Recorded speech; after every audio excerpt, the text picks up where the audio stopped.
earth element. For example, if you can develop the idea, the earth element as such, it is manifested both ways, internal and external.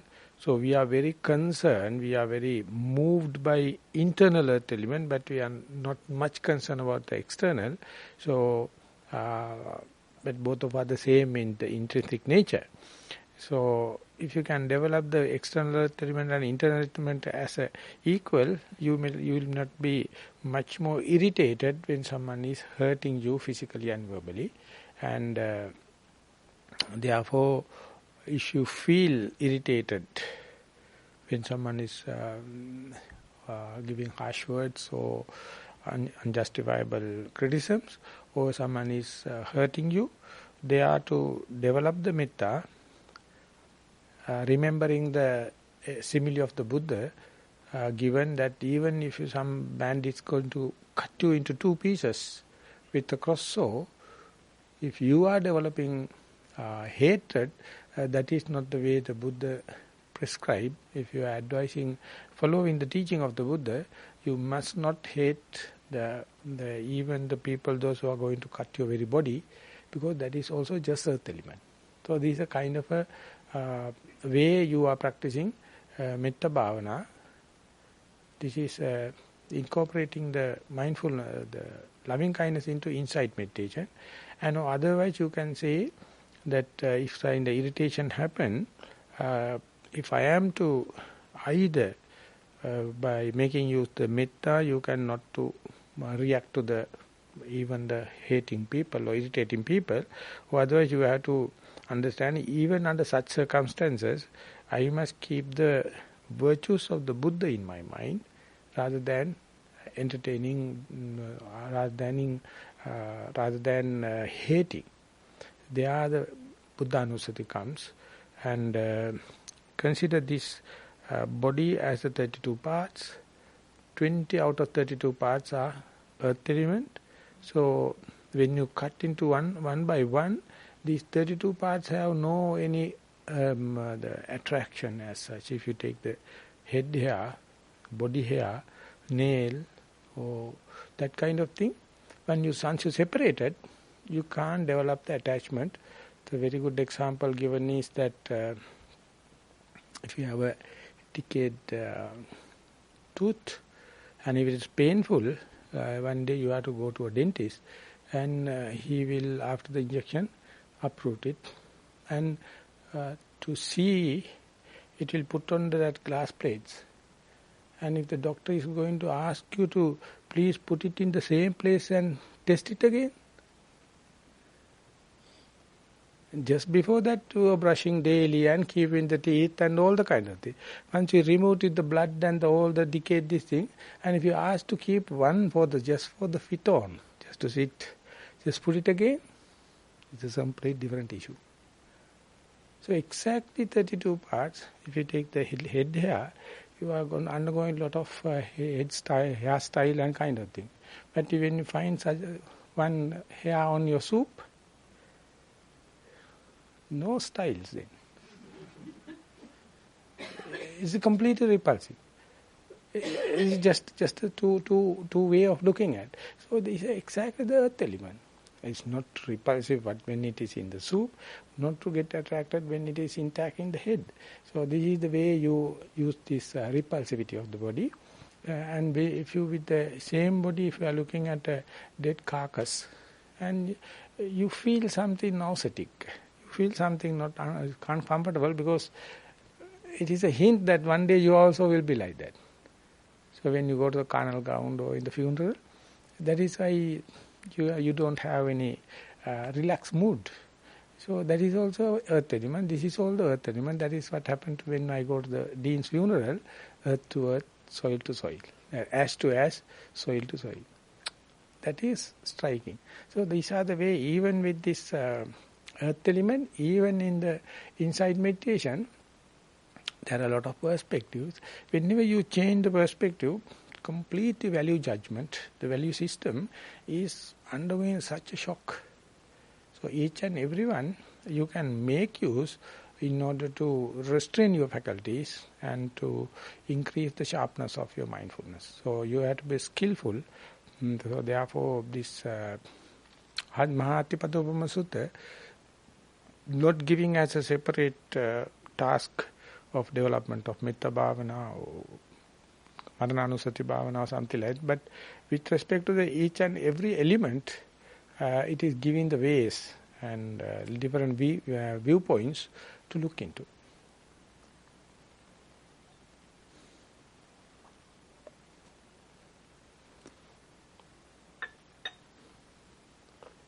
Thank you. I have a question. When you contemplate on 32 body parts, how do you want us to contemplate that it's just a repulsiveness or just the repulsiveness exists within itself? How do you? No, usually in my general way, I am not asking anyone to do, I am telling that it will happen, you do mindfulness on the breath. But if any kind of difficulty for you to advance, because you are always developing sensuous pleasure or sexual pleasure or erotic feeling and kind of thing, whenever you go into sit, you can't keep with the breath, because it is always thinking about the this gratification of sensuous pleasure. If that is the case, you can understand the mindfulness on breath is not working. Under such circumstances, you have to have an antidote, you have to have a way out. This repulsivity is the one in the samatha method or in the traditional way we prescribe. But even with the mindfulness itself, also when you take the Satipatthana Sutta, there are 3 times dealing with the repulsivity or 32 parts at the samatha technique in the early Kayanupassana, and in the Chittanupassana it says whenever a sense desire going to happen, understand now my mind is with the sense desire. And my mind is not with sense desire. Now my mind is with hatred. Now my mind is without hatred. Now my mind is with ignorance. This is without it. So in the Chittanupassana also. In Dhammanupassana, it says whenever the sensuous pleasure going to happen, see the beginning of it, middle of it, end of it. So that means just using the same technique of mindfulness of the in-breath and out-breath, you are using as the sense desire as the casual visitors, or sometimes see through it in the vipassana way. So, but the repulsivity as a meditation is a samatha technique. So, if you are to go into samatha technique, there should have a reason why you should stop meditating on the breath and should go to the repulsivity of the body. That means that you are kind of a lustful character. So we'll say now we have decided, the teacher also come to say the same conclusion, you also come to the same conclusion. Under such circumstances, you can develop the repulsivity on your living body or a dead carcass. So that is how the Satipatthana Sutta, it come out with 21 meditative objects, 10 on the carnal grounds, and some other is 32 parts, and your question is pertaining to these 32 parts. So the Buddha is the only one person questioned the very body. All the other religions told this is the creation of the God, never touched it. The Buddha came out of the king's family. He always wearing the sword. He is a person cutting. He is the analytical person. He himself and Ayurveda person, Ayurveda also, that's a triplet. There's a one person coming from the kingsley family. He started analyzing the body. He is the person introduced the surgery into the medical science. And this was revolutionary. Cut open the body and use it to see repulsivity. It's a challenging to the Creator. So therefore at that time all the people told, don't play with this, because this is the prime creation of the Supreme Being. So if you are going to see it and cut it, using for repulsivity, it is something going against the grain. But still the Buddha, he told, go to the carnal ground and at least take the 5 external bodily parts, the head hair, the body hair, nails, teeth and the skin. This is the cosmetic world. And Buddha take these 5, remind again and again, give the examples, each and every one, when you are going to contemplate upon that, there are some other 27 internal parts, and doctors are lucky, better off they can understand. So if you can go to a autopsy, you can see them, and it's a kind of a medically opening up and see what is happening inside. But here the idea is to develop the repulsivity. So what the teacher says, specifically the samatha biased or concentration biased teacher says, first come to know what are the 32 parts, and then just recite them in order to get the theoretical understanding.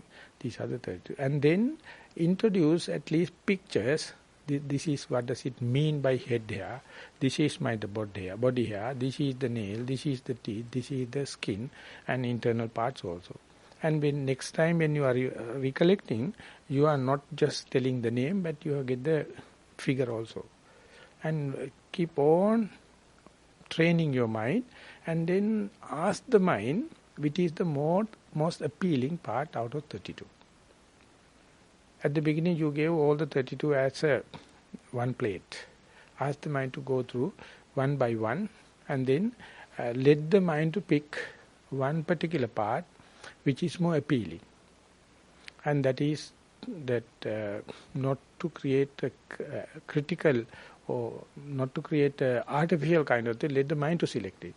So then many teachers say sometimes those, if you have practice in your early lives, or if you have any kind of a past tendencies, accordingly you will select the part. And for example, if we say we take a bone, a skeleton as a one's frame or one particular part of a bone, then onward, daily when you are sitting, you go to the 32 part, and the body, the mind itself selected now bone, so now out of the 32 you select the bone, and keep on remembering, have the bone in your mind, the atti. That means atti means the Pali term for the bones, and keep on practicing. So much so, when you are closing your eyes and remembering, there should have a visualization, has to happen, one part or the whole skeleton. And when that happens, the question come into in effect. There are 3 pathways. One thing is you can see the hardness or earth element of the atti. That means it is not the fluidity, it is something hard. Second thing is it is off-white color, repulsive color. The color. The third one is repulsivity. Color is not attractive. The shape is not attractive. Smell is not attractive. Anything you take, so that is a repulsivity. So 3 pathways are there. There also, when you come there, ask the mind which is the most appealing. Those who are going for insight line will take the hardness or the earth element. And those who are going on the samatha line take either color or repulsivity. If the mind is more attractive to the color, so that you will come to know the white and the bone, both the synonymously appear, the bone representing the white color. So if that is the case, atti, you notice, and then the odata, the white color going to appear out of the bone. That white color will be not the off-white, slowly it will be bright white color, and then you can go to the abhibhayatana kasina, that's just like kasina, white kasina, you can take the bone as a color.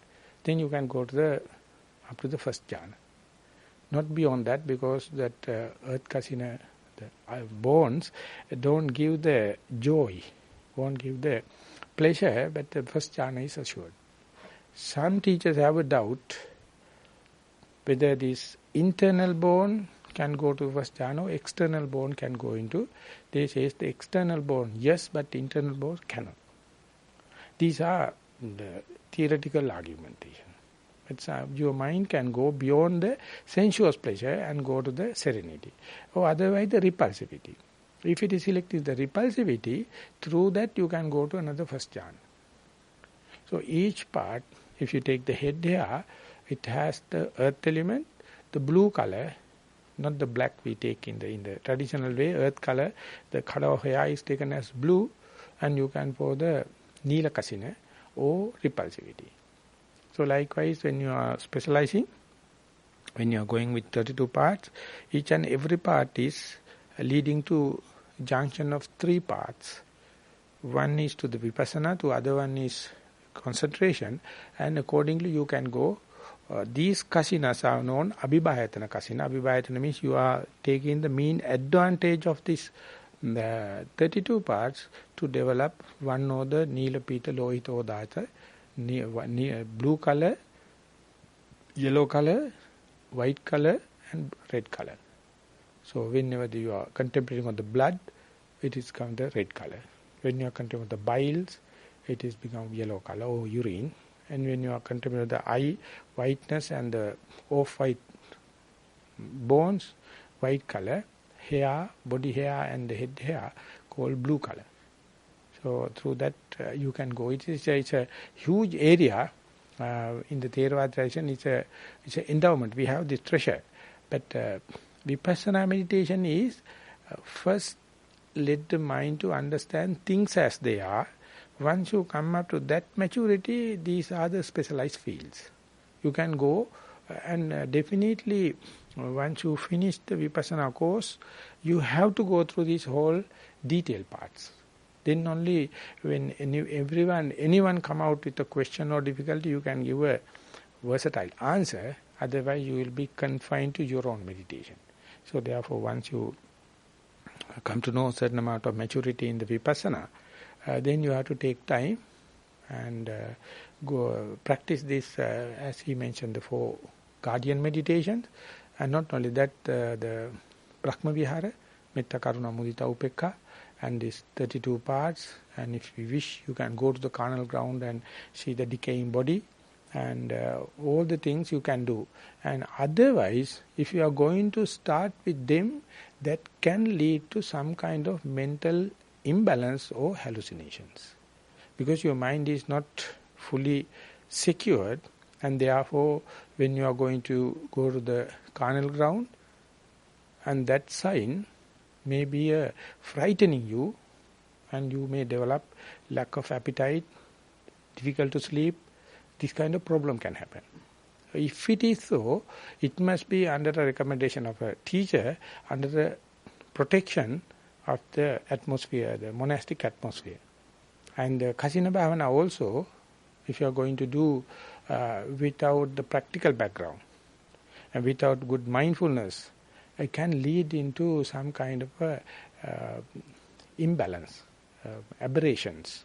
So therefore, going through the Vipassana way and understanding things as they are and developing your inner qualities like the faith, the energy, mindfulness and concentration and wisdom, then you are armed with to practice all the kind of thing.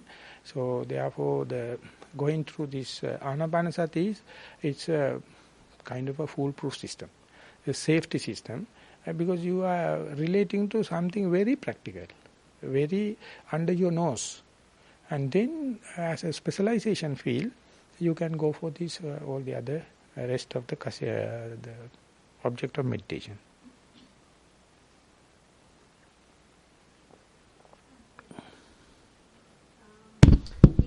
Giving the instructions for the introducing meditation, you mentioned that the purpose is to look into who I am, who am I, and once meditating, especially contemplating on the earth element, you see that you are one with the earth. You're one with the earth. So how is that? Like you are one with the earth, or you're one with the universe? That feeling. So who am I, or am I one with the earth? That's what coming to be. Yeah, the preliminary way is to you are try to understand who am I, or what am I. Because that our mind is always otherworldly, measuring the other sizes and shapes and colors and other people and kind of thing. We are always escaping the inward trip. So therefore, even we are going to live 100 years, we don't know who am I. And it is frightening. And we find escapism to go out. So therefore, mindfulness is called insight, the inward looking. So when you are observing the internal, the Buddha suggests there are 5 aggregates that consists. Going to give a modular answer. The materiality is part and parcel of myself. Feelings as an aggregate, one part and parcel of myself. Perception and mental formation and the consciousness. So these are the 5 aggregates, and even before the Buddha, they were well defined and departmentalized. Even in the Hindu tradition, they were contemplating on the materialistic part of Kaya-anupassana, the body as a part and parcel of me, and the feelings as part and parcel of me. My own perception, the cognition and recognition is part and parcel of me. My own creation, my own productivity, my own the adjustments, fabrications and formations, also part and parcel me, and my mind. So whenever you come to the materiality, again the materiality cut into 4 pieces: earth element, air element, water element and heat element. And if you go, that materiality is more appealing for you, so you go in specialize in them, and then you see materiality is 4. And as far as the earth element is concerned, Venerable Sariputta is giving a full treatment. He says, earth element manifest in 2 ways, internal and external. Whatever you call internal is depending on your boundary. You call this is me. That is that there it's a full of earth element. One part you the delimit and say this is me, and the other thing is not me or external. This is internal. But if you are not challenging who am I, we feel this boundary is a fixed one. But in the meditation you come to know the boundary is a concept. And when you are going deep into the earth element, the boundary is going to lose. It comes to the no boundary situation, then only you become fearful. Then only you become monotonous. Then only you become lost. Because the moment you go in, maybe through the earth element or air element, whatever may be, go deep and deep, it's naturally the boundaries are lost. Sometimes you won't believe, in walking meditation also that happens. I mean, closed eyes, boundary losing, you can understand as a hallucination or something kind of thing. But even in the walking meditation, sometimes you're going to feel you like a puppet. The walking is happening. You can observe as if a second person outside life. So when that happens, the boundary itself becoming a challenge. So then you don't know what am I. Am I the exactly the earth element you find outside, or is there any special intrinsic value in the internal earth element? But the Venerable Sariputta is challenging, internal earth element, external earth element, the earth element does not know whether I have recognized by so and so or not. And then again you come to know, even the little area you delimit and say inside is my earth element, externally is yet another element, at the deathbed, ash to ash, soil to soil. You selected some part as yourself and try to live with it for 60 years, 70 years. After the death, again that earth element go to the same pool. And there also you see, the concept of I is an agglomeration rather than intrinsic value.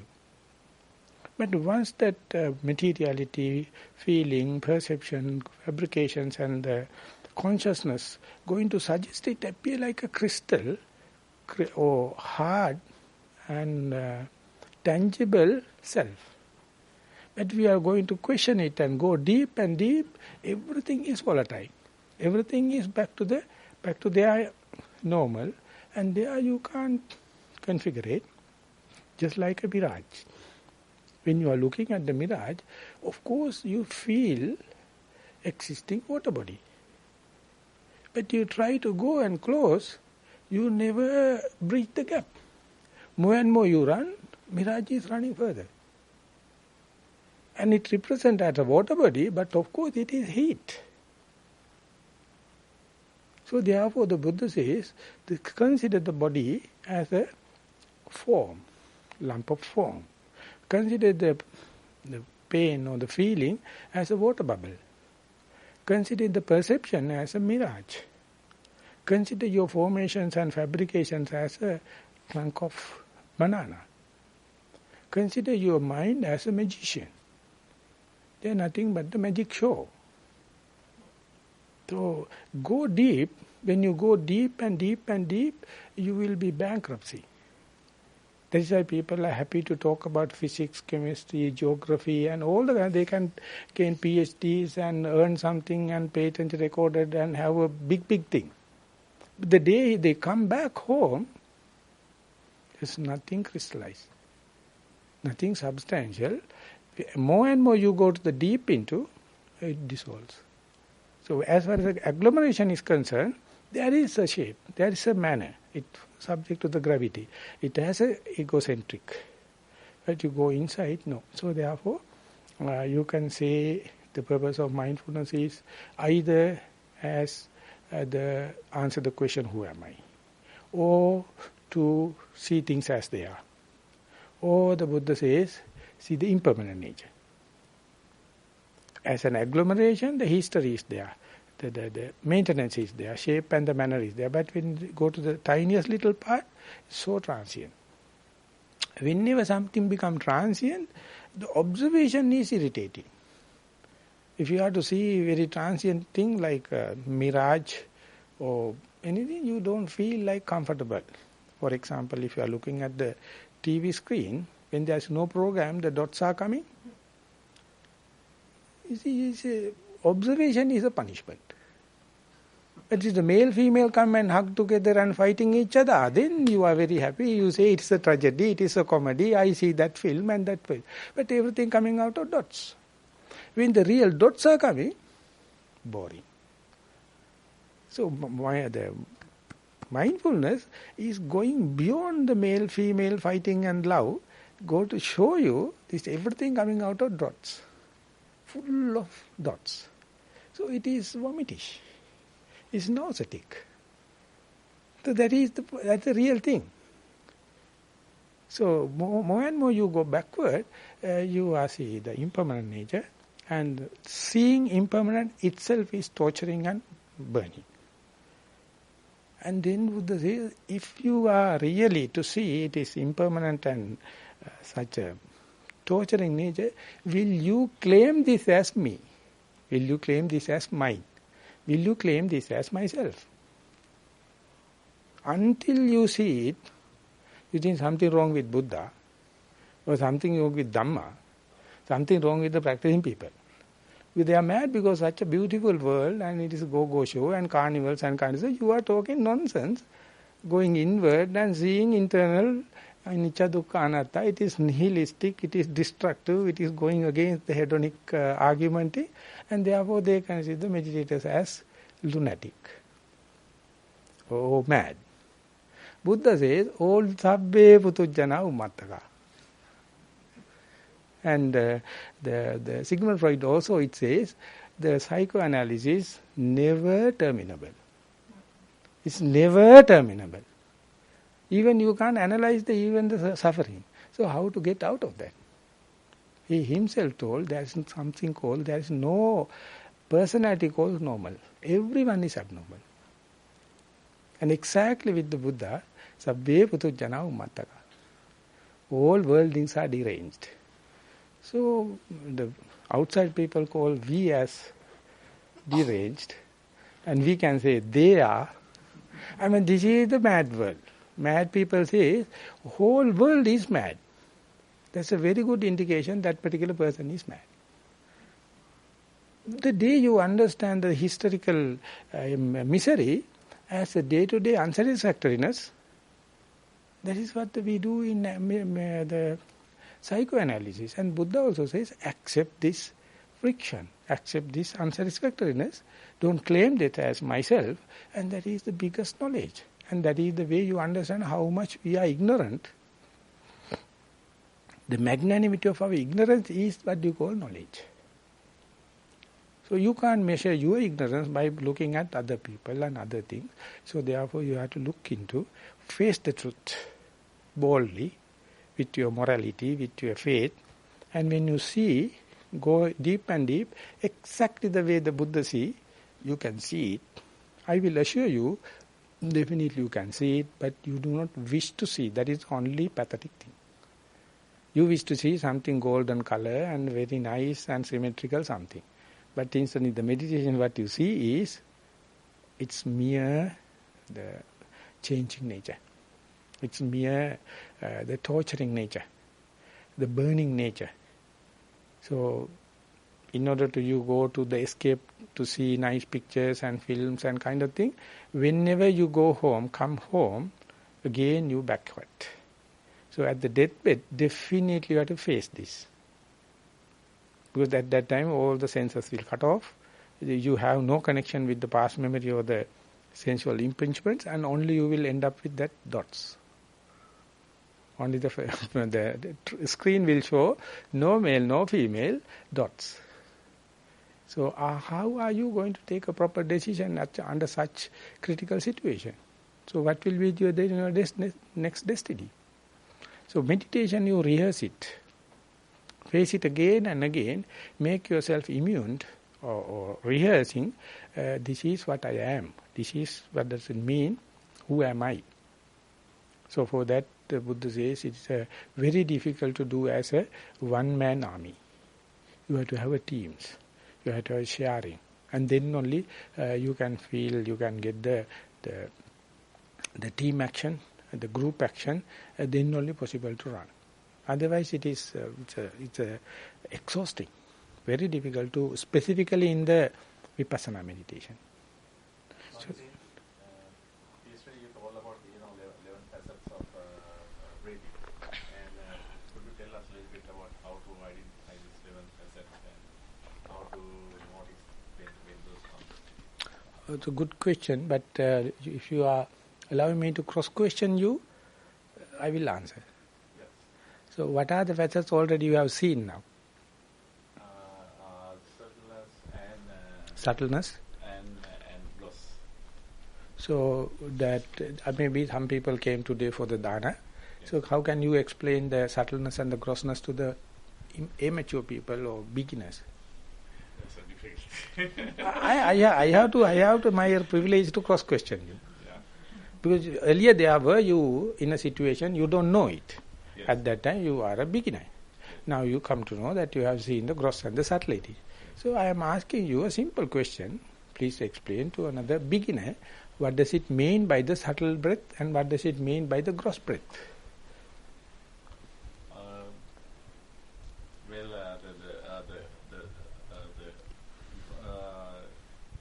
When you focus on the breathing, you feel that the breathing, it touches your nose and goes inside, and it's like a rough feeling. And in the meantime, your body also, you feel other things also interfere in you. But in the subtle breath, it gradually becomes very, very thin, and at a point it very subtle, and even you don't feel like whether it's coming or going. But there's the breathing, and the rate also become very slow. And the feeling also very, very smooth, and I think that's the subtle breath. And at that, you feel your body is light, and also you hear other things and other sensation, but you can focus on that subtleness. So that is, I think, you feel like you are alert, but good. In the meantime. Good, that it gives kind of connection to the beginner. Though then, which one you desire most, subtle or gross? Subtle. So this is desire and undesire. You see? So when there's two things, the Buddha is asking that our mind, rational mind, is always choosy, always having a value judgment. It says gross breath is not so good. I like the subtle breath. So you have the gross breath is undesirable, hina. Subtle breath is panita, desirable. So next day you have to go prepared. It is gross or subtle, I must have equal. Then only I can understand the sensational transference is there. Gross breath is there, but you don't like it. When you go to the subtlety, you have a special desire. There's an untrained mind. Therefore, whenever the grossness happens, you have kind of irritation. So is something wrong. You are not happy to accept it or welcome it. But when it becomes subtle, you have. But this is disturbing your meditation. So the day you come to equal valuation to the subtle breath as well as the gross breath, you will come to know some people have other way around. Some people have a desire for the gross breath, and when it becomes subtle, they become nervous. So this is how the desire and undesire happen. And you mentioned when the gross breath happens, you feel at the end of the nostril. Mind you, you go to the subtle breath and see where the touching point, either it will be inside the brain or outside. Not exactly here. The reference point also moving. Sometimes it go into in the respiratory tract, the bend, and there you feel the breath. When the subtlety happens, it internalize. Sometimes it projects outside. And when the projection happens, still you know you are in the breath, you are in the mindfulness, you are in the concentration, but that it is challengeably, boundaries go on. And sometimes it appears like a few meters ahead, but the same rhythm, same mindfulness, same concept. If you're going to note it, you will get excited to say, what happened? Is it the hallucination or thinking, or am I really in the breath? But if you have the continuity of the mindfulness, you know it is something natural. So that is how the fear close and far, in and out. And when the medium kind to the subtle breath going to happen, if you are to focus the very beginning of the breath, the onset of the incoming breath, you know, after certain level only, after a certain threshold only, your perception going to start. But even before, there is a breath. The developing the influx, also inward air column. Very early part you can't perceive. After it's becoming somewhat gross, the perception starts, then only you see, now I am going to feel or perceive the in-breath. But if you are ready for the next moment, still one thought moment before, you can see it is preparatory part is there, unperceivable. So this is what we call the early part of the future breath, and it is now going to happen. But you are so alert when it is coming in. And it's a gross level, we can say here and now. And when it's a tapering off, the out breath, if you are to see to the tail end, you can see the past form of the breath. In future, breathing is happening, but you can't perceive it. And it is going to linger in on, we call it as a gap. Unperceivable, but you know, it never stop abrupt. So you're looking at an aeroplane. When you're going up here, you can see the shape and the color and the sound and everything. But if you have to follow it to the last drop in the sky, the movement becomes very slow. The shape becomes just a dot. Sound becomes unperceivable. And if you look at here and there and going to see it, you can't trace it. But if you keep the track with, if you ask the close by person, you see the plane is now going to the tree or something, he will come and say, you are talking nonsense. Where is the plane? You can't see. But due to your track, you can see. And after a while, definitely you have to see it is disappearing. But definitely you know, if it is going to disappear tomorrow, it will be the headline in the papers. But it is not happening. And look at the stars when the sun is coming. And it is disappearing. You see, now you look at the sky, exactly the same stars are there. But due to the glare of the sun, you can't see it. So exactly the same thing happens, so you can see the breath, the past form, the future form, then the present form. So you see that even if you call see that we see it, we see less than 50%. There's a photo in the other room. It has, say, the globe. Fully total globe, taken the photo in Apollo 17. You see, when you see a globe, you can see only 50%. Can you see the fully globe? Definitely no. Definitely less than 50%. So we sell it as telling the whole globe.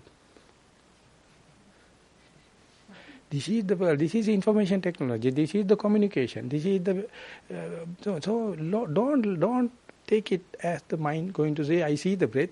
Question, cross-question. As the Buddha says, to the 11 facets. So you are never satisfied. You are going to look the next breath as a fresh one. Again and again. So it's a enormous exploration, lifelong experiment. So I am pointing the time now. Sorry that you have a question, so we will take the question there. Next time we will go for the lunch. Thank you very much for participation for the discussion.